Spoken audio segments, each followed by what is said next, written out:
আপনি কি ব্যাখ্যা করে বলবেন যাতে আমাদের অমুসলিম দর্শকদেরও বুঝতে সুবিধা হয় যে আরবি শব্দ কোরআন এর অর্থটা আসলে কি?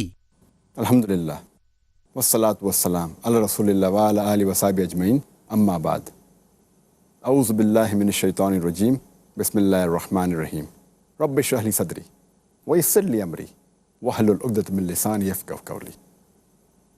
এই কোরআন শব্দটার মূল আরবি শব্দ হচ্ছে কারআ, যার মানে পড়া অথবা পাঠ করা। আর কোরআন মানে হচ্ছে পড়া বা পাঠ করা। পবিত্র কোরআন হচ্ছে সর্বশেষ ও চূড়ান্ত আসমানি কিতাব, আল্লাহ সুবহানাহু ওয়া তাআলার ওহী। এটা নাজিল হয়েছিল সর্বশেষ ও চূড়ান্ত রাসূল মুহাম্মদ সাল্লাল্লাহু আলাইহি সাল্লামের উপর। আর আল্লাহ তাআলা পৃথিবীতে অনেক ওহী পাঠিয়েছেন। আল্লাহ বলেছেন সূরা রদ অধ্যায় নম্বর 13 আয়াত নম্বর 38, লিকুল্লি আজলিন কিতাব। প্রত্যেক যুগেই আমি ওহী প্রেরণ করেছি।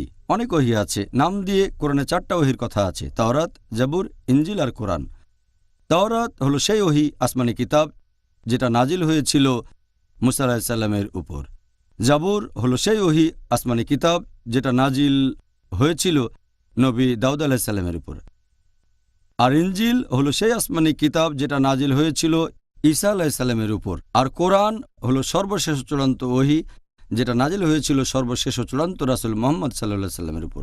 তাহলে যদি ওল্ড টেস্টামেন্ট আর নিউ টেস্টামেন্টের মতো ব্যাপার থাকে, পবিত্র কোরআন হচ্ছে লাস্ট টেস্টামেন্ট, তাহলে কোরআন হচ্ছে আল্লাহর ওহী, এটা আসমানি কিতাব। সাধারণ মানুষ মনে করে যে কোরআন হচ্ছে এই বইটা কোরআনের কপি। সঠিক আরবি শব্দটা হচ্ছে মুসহাফ। কোরআন আসলে একটা আসমানি কিতাব, আল্লাহ সুবহানাহু ওয়া তাআলার ওহী যেটা নাজিল হয়েছিল সর্বশেষ ও চূড়ান্ত নবী মুহাম্মদ সাল্লাল্লাহু আলাইহি সাল্লামের উপর। সাল্লাল্লাহু আলাইহি সাল্লাম। জাযাক